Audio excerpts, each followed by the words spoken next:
विज्ञानरोचिपरिपूरितान्तर्बाह्याण्डकोशं हरितोपलाभम् तर्काभयेतं विधिशर्वपूर्वगीर्वाणविज्ञानदमानतोऽस्मि प्रथमो हनुमान्नाम द्वितीयो भीमयेव च पूर्णप्रज्ञस्तृतीयस्तु भगवत्कार्यसाधकः बुद्धिर्बलं यशोधैर्यं निर्भयत्वम् अरोगता अजाड्यं वाक्पटुत्वं च हनूमत्स्मरणाद् भवेत् पृथ्वीमण्डलमध्यस्थाः पूर्णबोधमतानुगाः वैष्णवा विष्णुहृदयाः तान्नमस्ये गुरुन्मम जन्माद्यस्य यतोऽन्वयादितरतश्चार्थेष्वभिज्ञस्वराट् तेने ब्रह्महृदाय आदिकवये मुह्यन्ति यं सूरयः तेजो वारिमृदां यथा विनिमयो यत्र त्रिसर्गो मृषा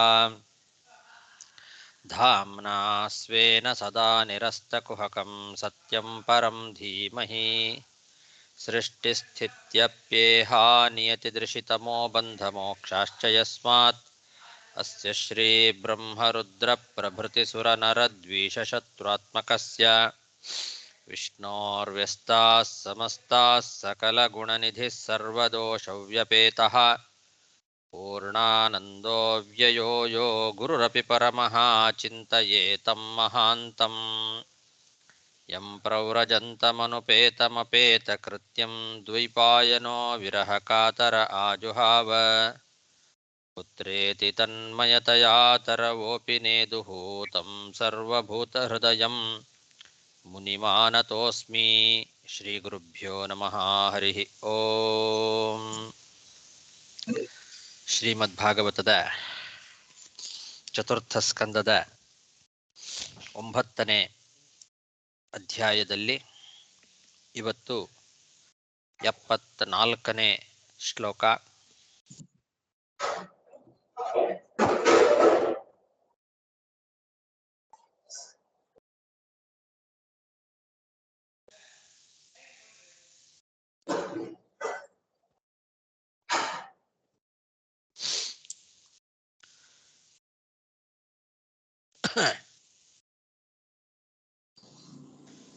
ತತ್ರಾಭಿಷಿಕ್ತ ಪ್ರಯತಃ ತಾಂ ಉಪೋಷ್ಯ ವಿಭಾವರೀಂ ಸಮಾಹಿತ ಪರ್ಯಚರತ್ ದೃಷ್ಟ್ಯಾದೇಶೇನ ಪೂರುಷಂ.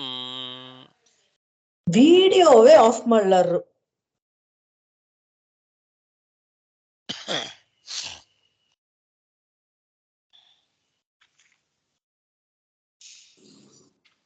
ಧ್ರುವ ಯಾವ ರೀತಿ ತಪಸ್ಸನ್ನ ಮಾಡ್ತಾ ಇದ್ದಾನೆ ಅಂತನ್ನೋದನ್ನ ಮೈತ್ರೇಯರು ವಿದುರನಿಗೆ ತಿಳಿಸ್ತಾ ಇದ್ದಾರೆ. ಮೈತ್ರೇಯರ ಮಾತು ಹಿಂದಿನ ಶ್ಲೋಕದಿಂದ ಪ್ರಾರಂಭ ಆಗಿದೆ. ಉತ್ತಾನಪಾದ ಆ ಧ್ರುವನ ಹಿಂತಿರುಗಿ ಬರುವಿಕೆಯನ್ನೇ ಕಾಯ್ತಾ ರಾಜ್ಯದ ಸಂಪತ್ತನ್ನೆಲ್ಲ ಕಡೆಗಣಿಸಿ ಚಿಂತೆ ಮಾಡ್ತಾ ಕೂತ ಅಂತ ಹಿಂದಿನ ಶ್ಲೋಕದಲ್ಲಿ ಮೈತ್ರೇಯರು ಹೇಳಿದರು. ಈ ಕಡೆಗೆ ಧ್ರುವ ಆ ಯಮುನಾ ನದಿ ತೀರದಲ್ಲಿರ್ತಕ್ಕಂತಹ ಮಧುವನದಲ್ಲಿ ಯಮುನಾ ನದಿ ಸ್ನಾನ ಮಾಡಿ ಆ ರಾತ್ರಿ ಉಪವಾಸವನ್ನ ಮಾಡಿ ಇಂದ್ರಿಯ ನಿಗ್ರಹವನ್ನ ಮಾಡಿಕೊಂಡು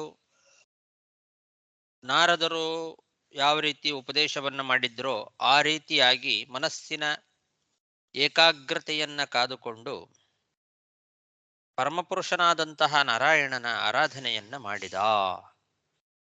ಪೂರುಷಂ ಅಂದರೆ ಪರಮಪುರುಷನಾದ ನಾರಾಯಣ.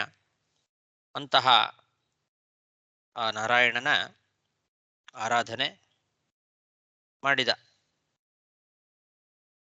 ಧ್ರುವ. ಯಮುನಾ ನದಿಯಲ್ಲಿ ಸ್ನಾನ ಮಾಡಿ ಉಪೋಷ್ಯ ಅಂದ್ರೆ ಅವತ್ತು ರಾತ್ರಿ ಉಪವಾಸವನ್ನು ಮಾಡಿ ಇಂದ್ರಿಯ ನಿಗ್ರಹವನ್ನ ಸಂಪಾದನೆ ಮಾಡಿದ.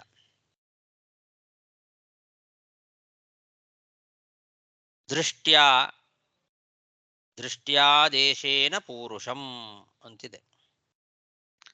ದೃಷ್ಟ್ಯಾದೇಶೇನ ಪೂರುಷಂ ಅಂತನ್ನೋದಕ್ಕೆ ಅದರಲ್ಲಿ ಪಾಠ ವ್ಯತ್ಯಾಸವೂ ಕೂಡ ಇದೆ. ದೃಷ್ಟ್ಯಾದೇಶೇನ ಪೂರುಷಂ ಅಂತ ಇರೋದು, ದೃಷ್ಟ್ಯಾ ಆದೇಶೇನ ಅಂತ ಪದವನ್ನು ವಿಭಾಗ ಮಾಡ್ಕೊಳ್ಬೇಕು. ದೃಷ್ಟ್ಯಾ ಅಂತನ್ನೋದೊಂದು ಬೇರೆ ಪದ, ಆದೇಶೇನ ಅಂತನ್ನೋದು ಮತ್ತೊಂದು ಪದ. ಆದೇಶ ಅಂತಂದ್ರೆ ಮಂತ್ರೋಪದೇಶ. ನಾರದರು ಯಾವ ರೀತಿ ಮಂತ್ರದ ಉಪದೇಶವನ್ನ ಮಾಡಿದ್ರೋ ಆ ಬಲದಿಂದ ದೃಷ್ಟ್ಯಾ ಅಂದ್ರೆ ಶಮ ದಮ ಮೊದಲಾದಂತಹ ಸಾಧನ ನಿರೂಪಣೆ ಏನಿದೆ ಅದರಿಂದ ಸಹಿತವಾದ ಆದೇಶ. ಅವರು ಯಾವ ರೀತಿಯಲ್ಲಿ ತಪಸ್ಸನ್ನ ಮಾಡಬೇಕು, ಧ್ಯಾನ ಮಾಡಬೇಕು ಅಂತನ್ನೋದನ್ನ ಉಪದೇಶ ಮಾಡಿದ್ರು ನಾರದರು. ದೃಷ್ಟ್ಯಾ ಆದೇಶೇನ, ದೃಷ್ಟಿಯಿಂದ ಸಹಿತವಾದ ಆದೇಶ ಅಂತ. ದೃಷ್ಟಿ ನಿರೂಪಣೆ ಮಾಡಿದ್ರು ಅವರು. ಯಾವ ನಿರೂಪಣೆ? ಶಮದಮಾದಿ ಸಾಧನಗಳ ನಿರೂಪಣೆ. ಆ ನಿರೂಪಣೆಯಿಂದ ಸಹಿತವಾದ ಆದೇಶ ಅಂದ್ರೆ ಮಂತ್ರೋಪದೇಶ ಅಂತ. ಈ ರೀತಿ ಆ ಪದಕ್ಕೆ ಅರ್ಥ. ಕೆಲವರು ದೃಷ್ಟ್ಯಾದೇಶೇನ ಅಂತ ಕೂಡ ಹೇಳ್ತಾರೆ. ದೃಷ್ಟ್ಯಾದಿಷ್ಟೇನ ಅಂತ ಕೂಡ ಪಾಠ ಇದೆ. ಎರಡೂ ಪಾಠದಲ್ಲಿಯೂ ದೃಷ್ಟ್ಯಾ ಅಂತಾನೆ ಪದ ವಿಭಾಗ ಬೇರೆನೆ ಮಾಡ್ಕೊಳ್ಬೇಕು. ಆದಿಷ್ಟೇನ ಅಥವಾ ಆದೇಶೇನ ಅಂತ ಮುಂದಿನ ಪದ. ದೃಷ್ಟಿ ಸಹಿತವಾದ ಆದೇಶದಿಂದ ಅಥವಾ ಆದೇಶದಿಂದ ಲಬ್ಧವಾದ ದೃಷ್ಟಿಯಿಂದ ಅಂತ.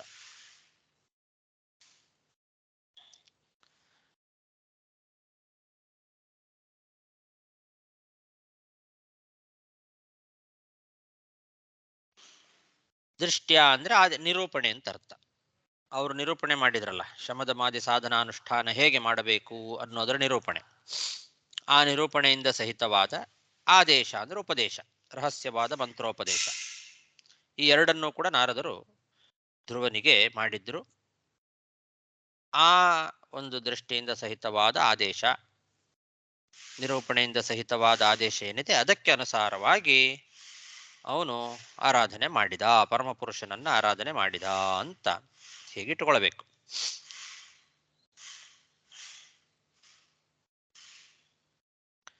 ನಾರದರು ಧ್ರುವನ ಸ್ವರೂಪ ಯೋಗ್ಯತೆಯನ್ನ ತಿಳ್ಕೊಂಡು ಅದಕ್ಕನುಗುಣವಾಗಿಯೇ ವಾಸುದೇವ ಮಂತ್ರದಿಂದ ಹೇಗೆ ಉಪಾಸನೆ ಮಾಡಬೇಕು ಅಂತ ಆದೇಶ ಮಾಡಿದ್ದಾರೆ.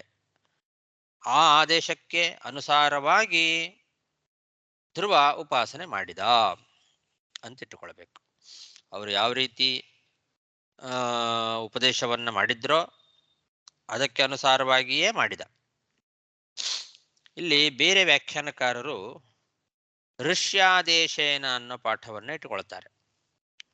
ದೃಷ್ಟ್ಯಾದೇಶೇನ ಅಲ್ಲ, ಋಷ್ಯಾದೇಶೇನ ಅಂತ. ಋಷಿಗಳು ಅಂದ್ರೆ ನಾರದ ಋಷಿಗಳು, ಅವರ ಆದೇಶ ಅನುಸಾರ ಅಂತ ವ್ಯಾಖ್ಯಾನ ಮಾಡಿದ್ದಾರೆ. ಇನ್ನು ಇವರು ಯಾರು ವೀರರಾಘವ ವ್ಯಾಖ್ಯಾನದಲ್ಲಿ ದಿಷ್ಟಾದೇಶೇನ ಅನ್ನೋ ಪಾಠ ಇಟ್ಕೊಂಡಿದ್ದಾರೆ. ದಿಷ್ಟಾದೇಶೇನ ಅನ್ನೋ ಪಾಠ ಇಟ್ಟುಕೊಂಡು ಅದೇ ಅರ್ಥವನ್ನೇ ಅವರು ಹೇಳುತ್ತಾರೆ. ಶುಕದೇವ ವ್ಯಾಖ್ಯಾನದಲ್ಲಿ ದೃಷ್ಟ್ಯಾದೇಶೇನ ಅಂತಾನೆ ಪಾಠ ನಾವು ಇಟ್ಟುಕೊಂಡ ಹಾಗೆ, ದೃಷ್ಟ್ಯಾದೇಶೇನ ಅಂತಾನೆ ಪಾಠ ಇಟ್ಟುಕೊಂಡು ದೃಷ್ಟ್ಯಾದೇಶ ಅನ್ನೋದು ಒಂದು ಪದ, ಒಂದೇ ಪದ ಅಂತ ಅವರು. ದೃಷ್ಟ್ಯಾದೇಶ ಅನ್ನೋದು ಒಂದೇ ಪದ, ಸಮಸ್ತ ಪದ ಅಂತ ಹೇಳುತ್ತಾರೆ. ಅಂದ್ರೆ ಪ್ರತಿಮೆ ಮೊದಲಾದವುಗಳಲ್ಲಿ ಭಗವದ್ ದೃಷ್ಟಿಯ ಉಪದೇಶವನ್ನ ನಾರದರು ಮಾಡಿದ್ದಾರೆ, ಅದಕ್ಕನುಗುಣವಾಗಿ ಅಂತ ಅರ್ಥ ಮಾಡ್ತಾರೆ. ಆದರೆ ಧ್ರುವ ಪ್ರತಿಮೆ ಮೊದಲಾದ ಉಪಕರಣಗಳಲ್ಲಿ ಅವನು ಮಾಡುವ ಅಗತ್ಯ ಇಲ್ಲ. ಅವನೊಬ್ಬ ಕರ್ಮಜ ದೇವತೆ. ದೇವತೆಗಳು ಅಂದ ಮೇಲೆ ಅವರು ವ್ಯಾಪ್ತೋಪಾಸಕರು, ಅವರಿಗೆ ಪ್ರತಿಮಾ ಅರ್ಚನೆ ಬೇಕು ಅಂತಿಲ್ಲ. ಪ್ರತಿಮೆಯಲ್ಲಿ ಅವರು ಅರ್ಚನೆ ಮಾಡೋ ಅವಶ್ಯಕತೆ ಇಲ್ಲ. ಅವರಿಗೆ ಮಾಡಿದರೆ ವಿಶೇಷ ಫಲ ಇಲ್ಲ ಅಂತಲ್ಲ, ಹಾಗೆ ಅಂತ ಪ್ರತಿಮೆಯೇ ಬೇಕು ಅಂತೇನಿಲ್ಲ ಅವರಿಗೆ. ಅವರು ವ್ಯಾಪ್ತೋಪಾಸಕರು. ಹಾಗಾಗಿ ಅವರು ಆ ಪ್ರತಿಮೆಯಲ್ಲಿ ಭಗವದ್ ದೃಷ್ಟಿಯ ಉಪದೇಶವನ್ನು ಮಾತ್ರ ಉಪದೇಶ ಮಾಡಿದ್ದಲ್ಲ. ಮುಂದೆ ಮಹತ್ತತ್ವ ಮೊದಲಾದಂತಹ ತತ್ವಗಳೇನಿದ್ದಾವೆ, ಆ ತತ್ವಾಧಾರವಾದ ವ್ಯಾಪ್ತವಾದ ಭಗವದ್ರೂಪ ಉಪಾಸನೆಯನ್ನೇ ಹೇಳಿದ್ದಾರೆ. ಇಲ್ಲೇ ಬರುತ್ತೆ ಮುಂದೆ. ಆದ್ರಿಂದ ನಾರದರ ಉಪದೇಶ ಅಂತಂದ್ರೆ ಅದು ಪ್ರತಿಮೆ ಮೊದಲಾದವುಗಳಲ್ಲಿ ಭಗವಂತನ ಉಪಾಸನೆಗೆ ಆದೇಶ ಅಂತ ತಿಳ್ಕೊಳ್ಳೋದು ಸರಿಯಾಗೋದಿಲ್ಲ. ಅದಕ್ಕಿಂತ ಋಷ್ಯಾದೇಶೇನ ನಾರದರ ಉಪದೇಶದಂತೆ ಅಂತ ಇನ್ನೊಬ್ಬರು ಏನು ವ್ಯಾಖ್ಯಾನ ಮಾಡಿದಾರಲ್ಲ, ಅದೇ ಸಂಗತ ಆಗ್ತದೆ. ಹಾಗಾಗಿ ಋಷ್ಯಾದೇಶೇನ ಅಂತ ಇಟ್ಕೊಳ್ಬಹುದು, ದೃಷ್ಟ್ಯಾದೇಶೇನ ಅಂತ ಇಟ್ಟುಕೊಂಡ್ರೆ ದೃಷ್ಟ್ಯಾ ಆದೇಶ ಅಂತ ಪ್ರತ್ಯೇಕ ಶಬ್ದ ಮಾಡಿಕೊಳ್ಬೇಕು. ಹೊರತು ದೃಷ್ಟ್ಯಾದೇಶ ಅಂತ ಒಂದೇ ಪದ ಮಾಡಿಕೊಂಡು ಅವರು ಹೇಳಿದಂತೆ ಅದು ಸರಿಯಾಗೋದಿಲ್ಲ. ಅರ್ಥ ಪ್ರತಿಮೆಯಲ್ಲಿ ಅವರೇನು ಉಪದೇಶ ಮಾಡಿದ್ರು, ಪ್ರತಿಮೆಯಲ್ಲಿ ಯಾವ ರೀತಿ ಭಗವಂತನ ಉಪಾಸನೆ ಮಾಡಬೇಕು ಅಂತ ಹೇಳಿದ್ರು ಆ ರೀತಿ ಮಾಡಿದ ಅಂತ ಹಾಗರ್ಥ ಮಾಡಬಾರದು. ಅದಕ್ಕೆ ಮಧ್ವಾಚಾರ್ಯರು ಈ ಪದವನ್ನ ಸ್ವಲ್ಪ ಚೆನ್ನಾಗಿ ಬಿಡಿಸಿ ಹೇಗೆ ವಿಭಾಗ ಮಾಡಬೇಕು ಅನ್ನೋದನ್ನು ತೋರಿಸಿ ಅದರ ಅರ್ಥವನ್ನು ಕೂಡ ನಮಗೆ ತಿಳಿಸಿಕೊಡ್ತಾ ಇದ್ದಾರೆ. ದೃಷ್ಟ್ಯಾ ನಿರೂಪಣೆಯ ಆದೇಶೇನ ಉಪದೇಶೇನ ಅಂತ ಮಧ್ವಾಚಾರ್ಯರ ವಾಕ್ಯ. ದೃಷ್ಟ್ಯಾ ಅಂತ ಬೇರೆ ಪದ, ನಿರೂಪಣೆ ಅದಕ್ಕಂತ ಅರ್ಥ. ನಿರೂಪಣೆಯಿಂದ ಅಂದ್ರೆ ಶಮದಮಾದಿ ಸಾಧನ ನಿರೂಪಣೆಯಿಂದ ಸಹಿತವಾದ ಆದೇಶೇನ ಮಂತ್ರೋಪದೇಶದಿಂದ ಅಂತ.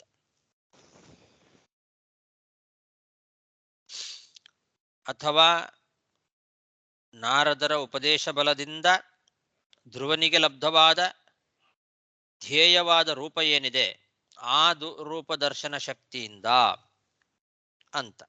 ನಾರದರು ಉಪದೇಶ ಮಾಡಿದರು, ಆ ಉಪದೇಶದ ಬಲದಿಂದ ಇವು ಧ್ರುವನಿಗೆ ಒಂದು ಒಳಗಡೆ ಧ್ಯಾನ ಮಾಡತಕ್ಕಂತಹ ಭಗವಂತನ ಮೂರ್ತಿ ದರ್ಶನ ಆಯ್ತು ಒಳಗೆ. ಆ ದರ್ಶನ ಶಕ್ತಿಯಿಂದ ಅವನು ಧ್ಯಾನ ಮಾಡಿದ, ಪರಮಪುರುಷನ ಆರಾಧನೆ ಮಾಡಿದ ಅಂತ. ಅಥವಾ ನಾರದರು ಈ ಧ್ರುವನ ಯೋಗ್ಯತೆಯನ್ನ ಕಂಡು ಉಪದೇಶವನ್ನು ಮಾಡಿದ್ರು, ಆ ಉಪದೇಶದಿಂದ ಶಿಷ್ಯನ ಸ್ವರೂಪ ಯೋಗ್ಯತೆಯನ್ನ ಕಂಡು, ದೃಷ್ಟ್ಯ ಅಂದ್ರೆ ಆ ಶಿಷ್ಯನ ಸ್ವರೂಪ ಯೋಗ್ಯತೆಯನ್ನ ಕಂಡು ಮಾಡಿದ ಉಪದೇಶ ಏನಿದೆ ಆ ಉಪದೇಶದಿಂದ, ಆ ಉಪದೇಶಕ್ಕೆ ಅನುಗುಣವಾಗಿ ಅಂತ. ಹೀಗೆ ಮೂರು ಅರ್ಥಗಳನ್ನು ಕೂಡ ಮಾಡಬಹುದು.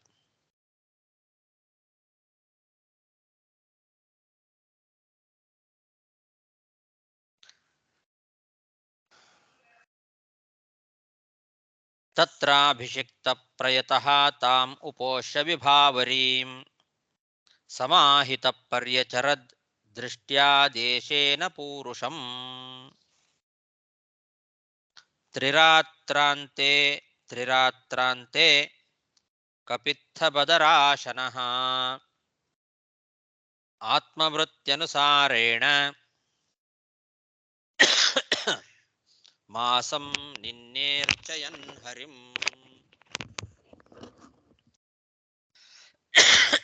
ಹೀಗೆ ಧ್ರುವ ಆ ಮಧುವನದಲ್ಲಿ ಯಮುನಾ ನದಿಯಲ್ಲಿ ಸ್ನಾನ ಮಾಡಿ ಅವನು ತನ್ನ ತಪಸ್ಸನ್ನ ಪ್ರಾರಂಭ ಮಾಡಿದ. ಮೊದಲು 3 ದಿವಸಗಳಿಗೆ ಒಮ್ಮೆ ಅವನ ಆಹಾರದ ಪದ್ಧತಿಯನ್ನ ಹೇಳ್ತಾ ಇದ್ದಾರೆ. 3 ದಿನಗಳಿಗೆ ಒಂದು ಬಾರಿ ಬೋರೆ ಹಣ್ಣುಗಳು, ಬೇಲದ ಹಣ್ಣು, ಕಪಿತ್ಥ ಬದರ ಅಶನಃ ಅಂತ. ಕಪಿತ್ಥ ಮತ್ತು ಬದರ, ಕಪಿತ್ಥ ಹಣ್ಣುಗಳು ಅಂದ್ರೆ ಬೇಲದ ಹಣ್ಣು, ಬದರ ಅಂತಂದ್ರೆ ಬೋರೆ ಹಣ್ಣು, ಅದನ್ನ ಅದು ಕೂಡ ಶರೀರ ಧಾರಣೆಗೆ ಎಷ್ಟು ಬೇಕೋ ಅಷ್ಟೇ ಸೇವನೆ ಮಾಡ್ತಾ ಇದ್ದ. 3 ದಿವಸಕ್ಕೊಮ್ಮೆ, ಅಂದರೆ 2 ದಿವಸ ಪೂರ್ತಿ ಉಪವಾಸ ಮಾಡಿ 3ನೇ ದಿವಸ ಆ ಕಪಿತ್ಥದ ಫಲ ಮತ್ತು ಬದರ ಫಲ ಅದನ್ನ ಸ್ವಲ್ಪ ಮಾತ್ರ ಶರೀರ ಧಾರಣೆ ಮಾಡಲಿಕ್ಕೆ ಎಷ್ಟು ಬೇಕೋ ಅಷ್ಟು ಮಾತ್ರ ಸ್ವೀಕಾರ ಮಾಡಿ ಭಗವಂತನ ಆರಾಧನೆಯನ್ನು ಮಾಡ್ತಾ 1 ತಿಂಗಳು ಕಳೆದಂತೆ. 1 ತಿಂಗಳಾಯ್ತು. ಹೀಗೆ 1 ತಿಂಗಳಿಗೆ 3 ದಿವಸಕ್ಕೊಮ್ಮೆ ಮಾತ್ರ ಕಪಿತ್ಥ ಮತ್ತು ಬದರ ಎಂಬ ಹಣ್ಣುಗಳ ಭಕ್ಷಣ ಮಾಡುವ ಮೂಲಕವಾಗಿ ತಪಸ್ಸನ್ನು ಮಾಡಿದ. 1 ತಿಂಗಳು ಕಳೀತು. ತ್ರಿರಾತ್ರಾಂತೆ ಕಪಿತ್ಥ ಬದರಾಶನಃ ಆತ್ಮವೃತ್ಯನುಸಾರೇಣ ಮಾಸಂ ನಿನ್ನೇರ್ಚಯನ್ ಹರಿಂ ದ್ವಿತೀಯಂ ಚ ತಥಾ ಮಾಸಂ ಷಷ್ಠೇರ್ಭಕೋ ದಿನೇ ತೃಣಪರ್ಣಾದಿಭಿಃ ಶೀರ್ಣೈಃ ಕೃತಾನ್ನೋಭ್ಯರ್ಚಯದ್ವಿಭುಂ. ಸರಿ, 1 ತಿಂಗಳು ಆದ ಮೇಲೆ 2ನೇ ತಿಂಗಳು ಮತ್ತು ಸ್ವಲ್ಪ ಕಠಿಣವಾಗಿ ತಪಸ್ಸನ್ನ ಮಾಡಲಿಕ್ಕೆ ಪ್ರಾರಂಭ ಮಾಡಿದ. 1ನೇ ತಿಂಗಳು 3 ದಿವಸಗಳಿಗೆ ಒಮ್ಮೆ ಹಣ್ಣುಗಳನ್ನ ತಿಂತಾ ಇದ್ದ. 2ನೇ ತಿಂಗಳು ಬಂದಾಗ 6 ದಿವಸಕ್ಕೆ ಒಮ್ಮೆ, ಅದು ಕೂಡ ಒಣಗಿದ ಹುಲ್ಲು, ಒಣಗಿದ ಎಲೆ, ಹಸಿ ಎಲೆ ಅಲ್ಲ. ಹಸಿ ಎಲೆಯಲ್ಲಾದರೂ ಸ್ವಲ್ಪ ಸತ್ವ ಇರ್ತದೆ, ರಸ ಇರ್ತದೆ. ಹಸಿ ಎಲೆಗಳಲ್ಲ, ಒಣಗಿದ ಎಲೆಗಳನ್ನ, ಒಣಗಿದ ಹುಲ್ಲುಗಳನ್ನ 6 ದಿವಸಗಳಿಗೆ ಒಮ್ಮೆ ಸ್ವಲ್ಪ ಶರೀರ ಧಾರಣೆಗೆ ಬೇಕಾಗುವ ರೀತಿಯಲ್ಲಿ ಸ್ವೀಕಾರ ಮಾಡಲಿಕ್ಕೆ ಪ್ರಾರಂಭ ಮಾಡಿದ. 6 ದಿವಸಕ್ಕೊಮ್ಮೆ ಅದು. ಹೀಗೆ 2ನೇ ತಿಂಗಳು ಅವನು ಮಾಡಿದ ತಪಸ್ಸು. ಷಷ್ಠೇ ಅಂದ್ರೆ 6 ದಿವಸಕ್ಕೊಮ್ಮೆ. ದ್ವಿತೀಯಂ ತಥಾ ಮಾಸಂ, 2ನೇ ತಿಂಗಳು ಹೀಗೆ ಕಳೆದ. 2ನೇ ತಿಂಗಳು ತಪಸ್ಸು ಮಾಡಿದ ರೀತಿ 6 ದಿವಸಗಳಿಗೆ ಒಮ್ಮೆ. ಅರ್ಭಕಃ ಅಂದ್ರೆ ಮಗು.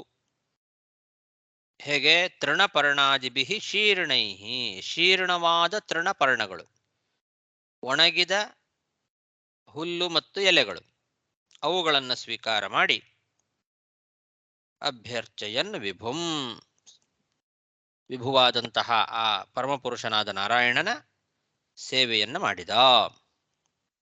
ದ್ವಿತೀಯಂ ಚ ತಥಾ ಮಾಸಂ ಷಷ್ಠೇರ್ಭಕೋ ದಿನೇ ತೃಣಪರ್ಣಾದಿಭಿಃ ಶೀರ್ಣೈಃ ಕೃತಾನ್ನೋಭ್ಯರ್ಜಯದ್ ವಿಭುಂ.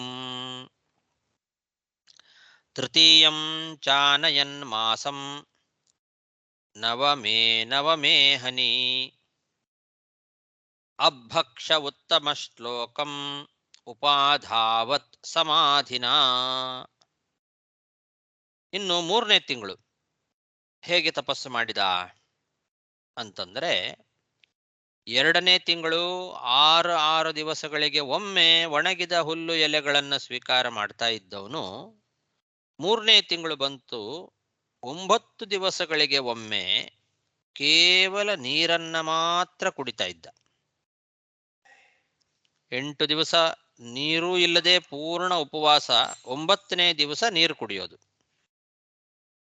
9 ದಿವಸ ಆದ ಮೇಲೆ ನೀರು ಕುಡಿದು ಮತ್ತೆ ಮುಂದಿನ 9 ದಿವಸಗಳವರೆಗೆ ಉಪವಾಸ.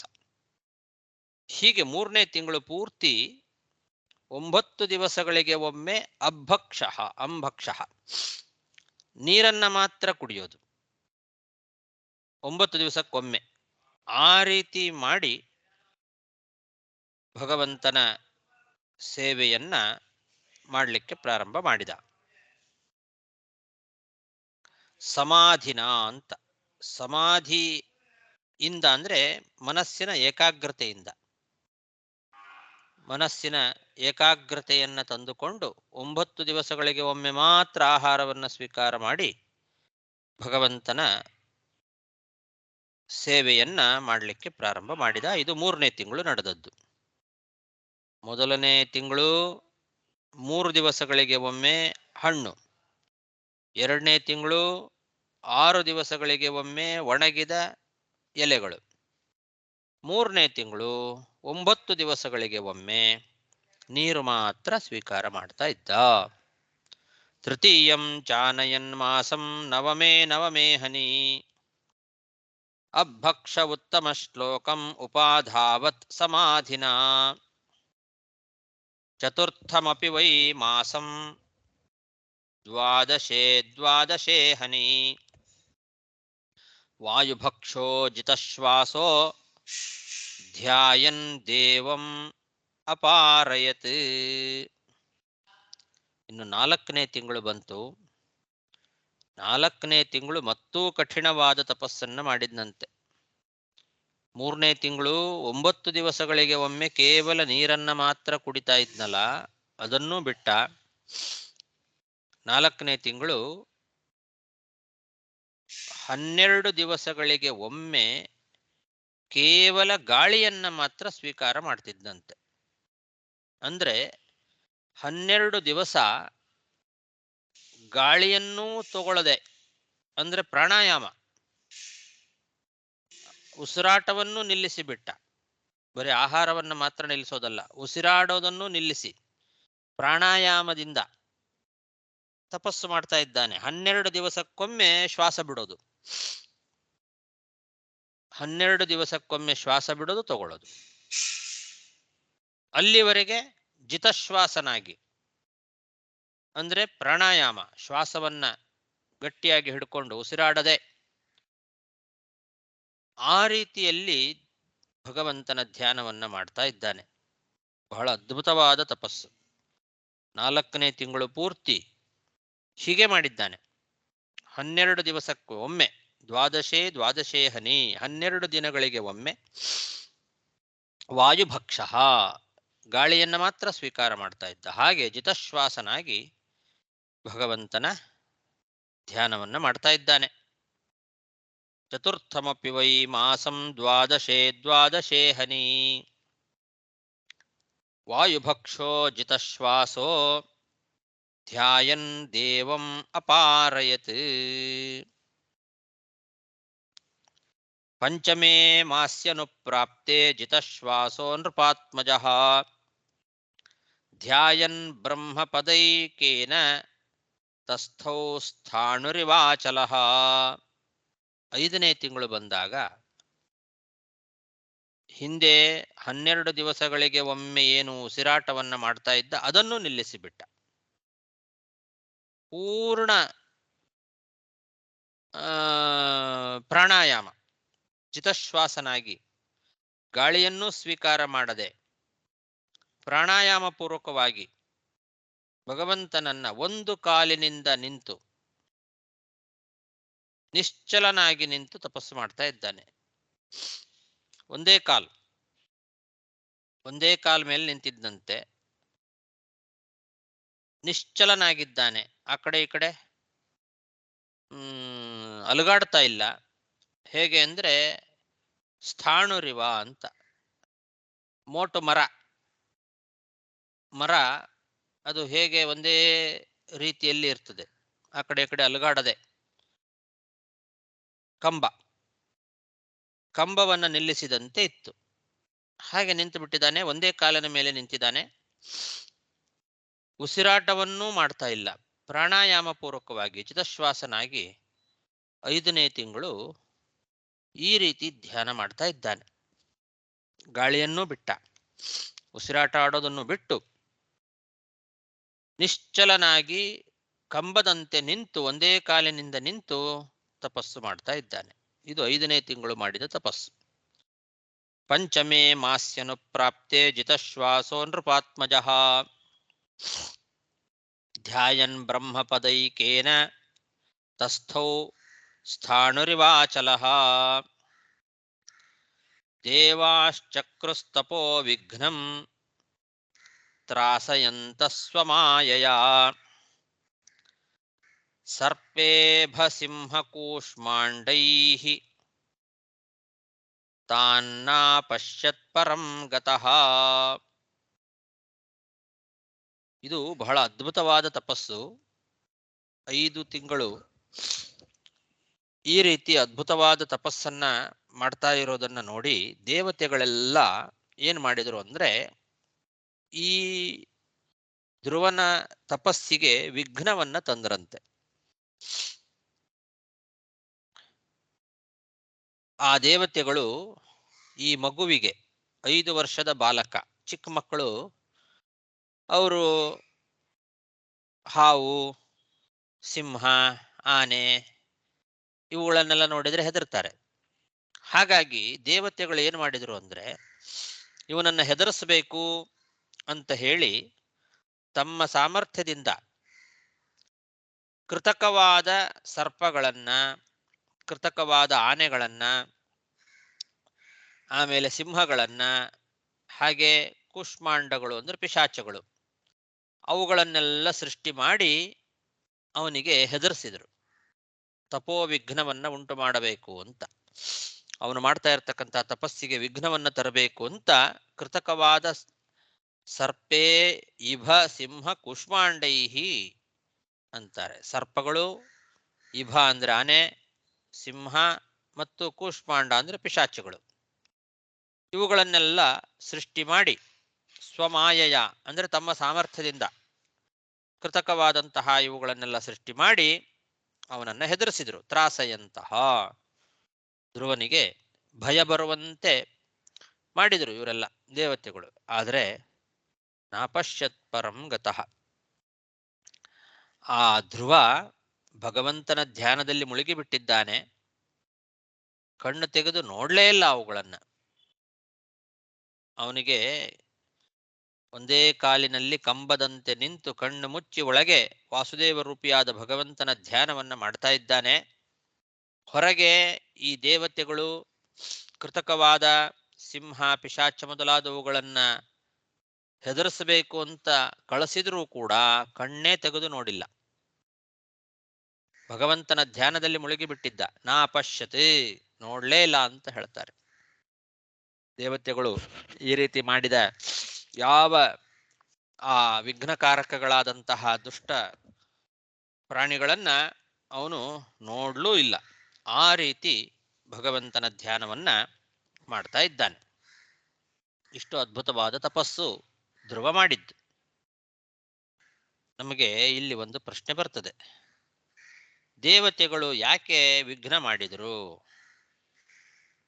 ದೇವತೆಗಳು ಧ್ರುವನ ತಪಸ್ಸಿಗೆ ವಿಘ್ನವನ್ನ ಉಂಟು ಮಾಡಲಿಕ್ಕೆ ಕಾರಣ ಏನು? ದೇವತೆಗಳಿಗೆ ಏನು ತೊಂದರೆ ಇವನು ತಪಸ್ಸು ಮಾಡೋದ್ರಿಂದ ಅಂತ ಒಂದು. ಮತ್ತೆ ಇಲ್ಲಿ ಬೇರೆ ವ್ಯಾಖ್ಯಾನಕಾರರ ಪ್ರಕಾರ ಈ ಶ್ಲೋಕವೇ ಇಲ್ಲ.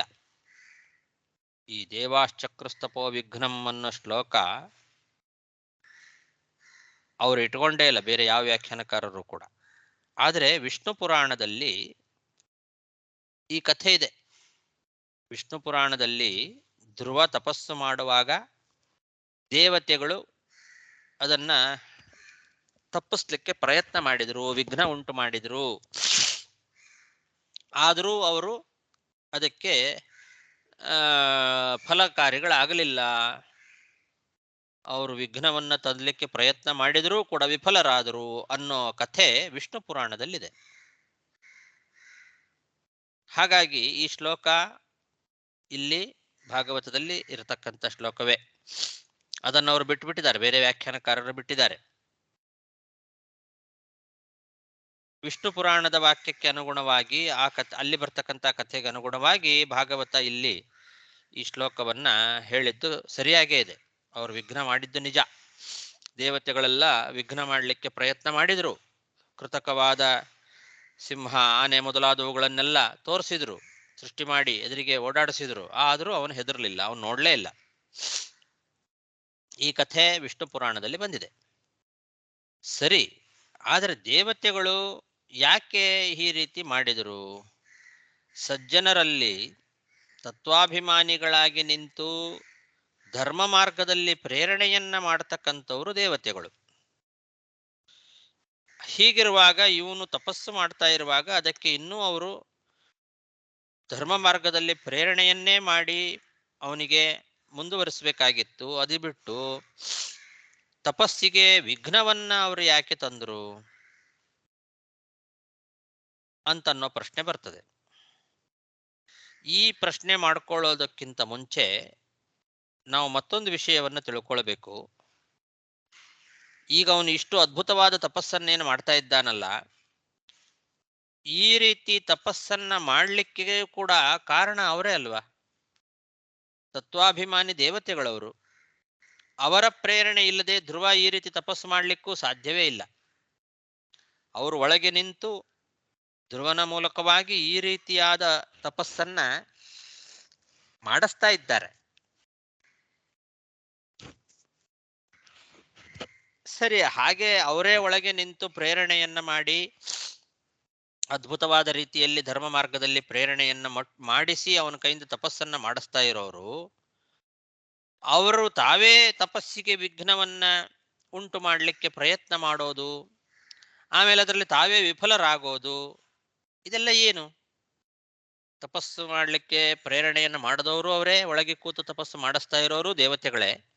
ಅದೇ ದೇವತೆಗಳು ಇವನ ತಪಸ್ಸಿಗೆ ವಿಘ್ನವನ್ನ ಮಾಡಬೇಕು ಅಂತ ಕೃತಕವಾದ ಸಿಂಹ ಆನೆಗಳನ್ನೆಲ್ಲ ಸೃಷ್ಟಿ ಮಾಡಿ ತೋರಿಸಿದವರು ಅವರೇ. ಅದಕ್ಕೆ ಅವನು ಒಗ್ಲಿಲ್ಲ, ಭಯ ಪಡಲಿಲ್ಲ, ಕಣ್ಣೆ ತೆಗಿಲಿಲ್ಲ, ನೋಡ್ಲಿಲ್ಲ ಅಂತ ಈ ರೀತಿ ಅವರು ಮಾಡಿದ ಪ್ರಯತ್ನ ವಿಫಲ ಆಯಿತು ಅಂತ. ಇದೆಲ್ಲ ಯಾಕೆ ಅನ್ನೋ ಪ್ರಶ್ನೆ ಬರ್ತದೆ. ಹೌದು, ಇದು ಅವರು ಬೇಕಂತಲೇ ಮಾಡಿದ್ದು. ಇದು ವಿಘ್ನ ಅಲ್ಲ, ಇದು ಪರೀಕ್ಷೆ. ವಿಘ್ನ ಬೇರೆ, ಪರೀಕ್ಷೆ ಬೇರೆ. ಪರೀಕ್ಷೆ ಮಾಡ್ತಾ ಇದ್ದಾರೆ. ಧ್ರುವ ಒಳ್ಳೆ ಉತ್ತಮವಾದ ತಪಸ್ಸನ್ನ ಮಾಡಿ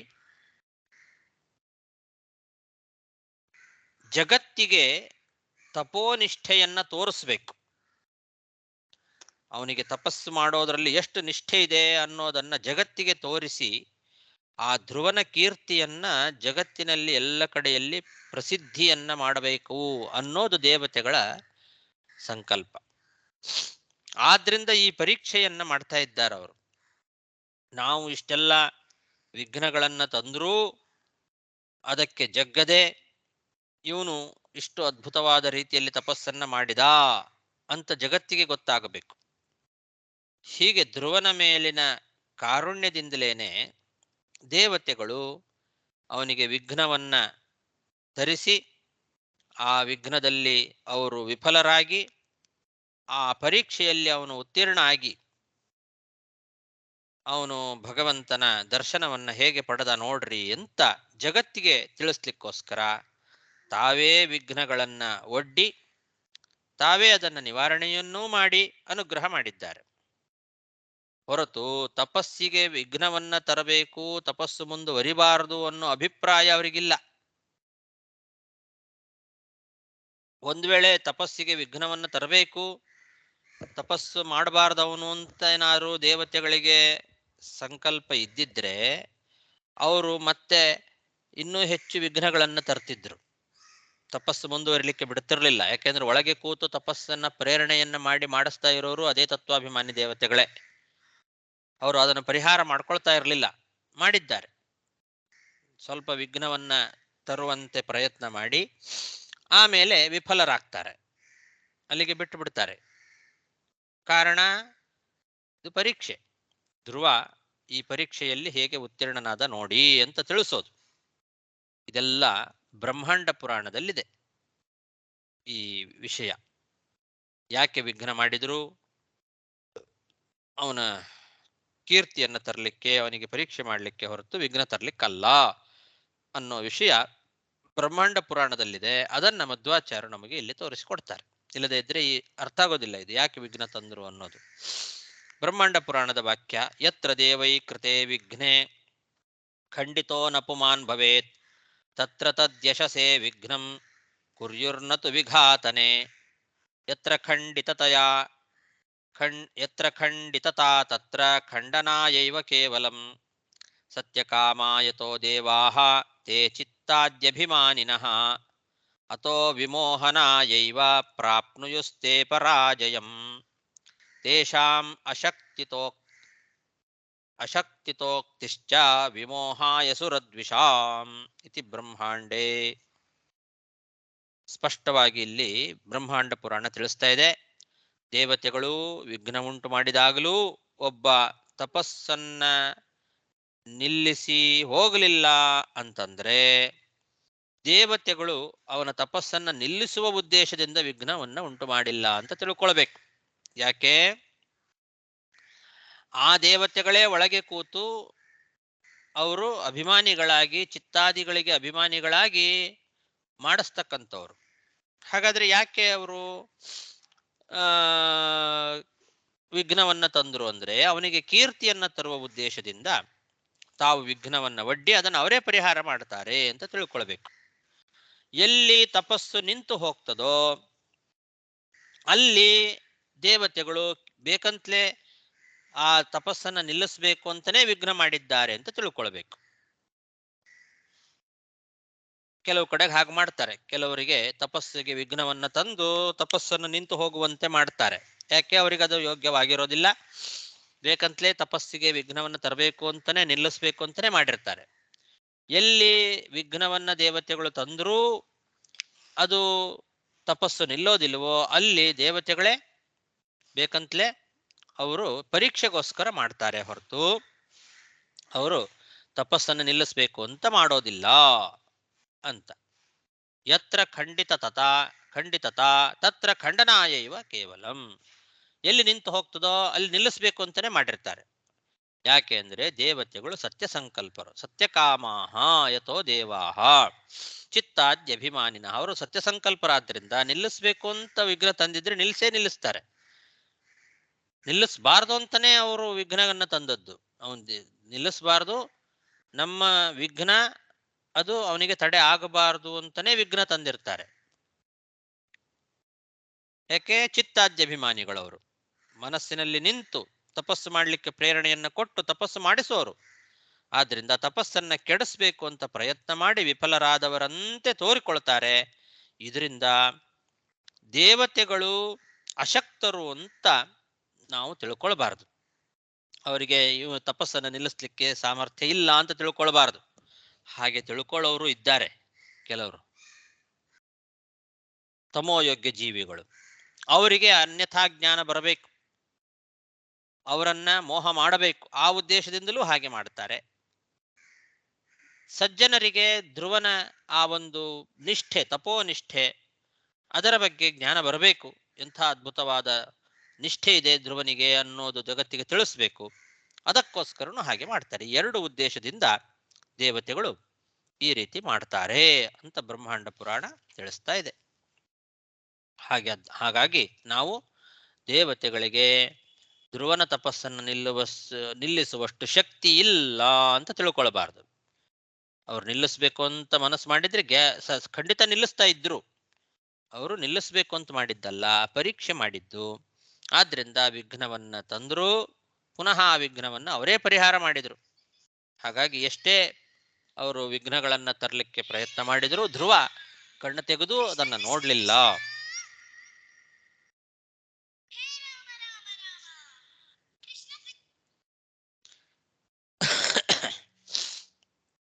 ದೇವಾಶ್ಚಕ್ರಸ್ತಪೋ ವಿಘ್ನಂ ತ್ರಾಸಯಂತ ಸ್ವಮಾಯಯ ಸರ್ಪೇಭ ಸಿಂಹ ಕೂಷ್ಮಾಂಡೈಃ ತಾನ್ನಾಪಶ್ಯತ್ ಪರಂ ಗತಃ. ಶ್ರೀಕೃಷ್ಣಾರ್ಪಣಮಸ್ತು. ಅಲ್ಲಿಗೆ 80 ಶ್ಲೋಕ ಆಯ್ತು.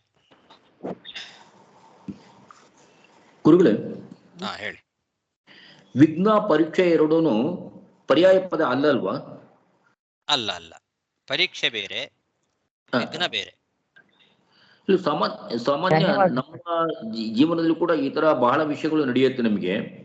ಆವಾಗ ಅದನ್ನ ಹೇಗೆ ನಾವು ವಿಘ್ನ ಅಂತ ತಗೊಳ್ಬೇಕಾ ಇಲ್ಲ ಪರೀಕ್ಷೆ ಅಂತ ತಗೊಳ್ಬೇಕಾ ನಮಗೆ? ಅದೇ, ಈಗ ನಾವು ಮಾಡುವ ಕೆಲಸ ಆ ವಿಘ್ನದಿಂದ ನಮಗೇನೋ ಒಂದು ವಿಘ್ನ ಬಂತು ಅಂತ ನಾವು ತಿಳ್ಕೊಳ್ತೇವಲ್ಲ, ಆ ರೀತಿ ವಿಘ್ನ ಬಂದದ್ರಿಂದ ಆ ಕೆಲಸ ಏನಾದ್ರೂ ನಿಂತು ಹೋಯ್ತು ಅಂದ್ರೆ ಆವಾಗ ಅದು ವಿಘ್ನವೇ. ಅದು ನಮಗೆ ವಿಘ್ನ ತರಬೇಕು ಅಂತಾನೆ ಮಾಡಿದ್ರು ಅಂತ ಇಟ್ಟುಕೊಳ್ಬೇಕು ದೇವತೆಗಳು. ಒಂದು ವೇಳೆ ಆ ರೀತಿ ವಿಘ್ನ ಬಂದಾಗಲೂ ನಾವು ಬೇರೆ ಏನಾದ್ರೂ ಪರಿಹಾರ ಮಾಡಿಕೊಂಡು ಮತ್ತೆ ಎಚ್ಚೆತ್ತುಕೊಂಡು ಏನೋ ಪ್ರಾಯಶ್ಚಿತ್ತಾದಿಗಳನ್ನು ಮಾಡಿಕೊಂಡು ಮತ್ತೆ ಆ ಕೆಲಸವನ್ನು ಮುಂದುವರಿಸಿ ಸಕ್ಸಸ್ ಆಯ್ತು ಅಂದ್ರೆ ಅದು ಪರೀಕ್ಷೆ ಅಂತ ಇಟ್ಕೊಳ್ಬೇಕು. ಅಲ್ಲ, ಮೊದಲೊಮ್ಮೆ ಆರಂಭ ಮೊದಲು ಮಾಡ್ತೀವಿ ಒಂದು ಗೊತ್ತಾಗೋದಿಲ್ಲ, ಕೆಲಸವನ್ನ. ಮೊದಲು ಹಾ, ಗೊತ್ತಾಗೋದಿಲ್ಲ. ಗೊತ್ತಾಗಲ್ಲ. ಹಾ ಹಾ ಮೊದಲೊಂದು ಕೆಲಸವನ್ನು ನಮಗೆ ಆರಂಭ ಮಾಡೋ ಕಾಲದಲ್ಲಿ ಒಂದು ವಿಘ್ನ ಬರುತ್ತೆ. ಅದ ಹಾ ವಿಘ್ನ ಕಳೆದ ಮೇಲೆ ಆ ಕಾಲ ಕಳೆದ ಮೇಲೆ ಮತ್ತೊಮ್ಮೆ ಅದೇ ವಿಷಯವನ್ನ ನಮ್ಮ ಮನಸ್ಸಲ್ಲಿ ಇದ್ದು ಮುಂದೆ ಬೇರೆ ಕಾರ್ಯಕ್ರಮವನ್ನ ಅದು ಪರಮಾತ್ಮನಲ್ಲೇ ಮನಸ್ಸಿಟ್ಟು ಮಾಡ್ತೇವೆ. ಆವಾಗ ಸರಿಯಾಗತ್ತಲ್ಲ, ಆವಾಗ ಏನ್ ತಗೊಳ್ಬೇಕು, ಹೇಗೆ ತಗೊಳ್ಬೇಕು? ಅದೇ ನಮಗೆ ಆ ಆ ಒಂದು ಪ್ರಾಯಶ್ಚಿತ್ತ ಮಾಡ್ಕೊಳ್ಬೇಕಾಗಿತ್ತು ನಾವು, ಅದಕ್ಕೋಸ್ಕರ ಆ ವಿಘ್ನ ಬಂತು ಮಧ್ಯದಲ್ಲಿ. ಆ ಪ್ರಾಯಶ್ಚಿತ್ತವನ್ನು ಮಾಡಿಕೊಂಡ ಮೇಲೆ ಭಗವಂತನ ಧ್ಯಾನ ಮಾಡಿ ಏನೋ ಒಂದು ಮಾಡಿದ ಮೇಲೆ ನಮಗೆ ಮತ್ತೆ ಆ ಕೆಲಸ ಮುಂದುವರೆದು ಸಕ್ಸಸ್ ಆಯ್ತು ಅಂದ್ರೆ ಆ ವಿಘ್ನ ಅಲ್ಲಿಗೆ ಹೋಗತ್ತೆ. ಅದನ್ನ ಮಾಡಿಸ್ಲಿಕ್ಕೋಸ್ಕರ ದೇವತೆಗಳು ಹಾಗೆ ಮಾಡಿದ್ರು ಅಂತ ತಿಳ್ಕೊಳ್ಬೇಕು.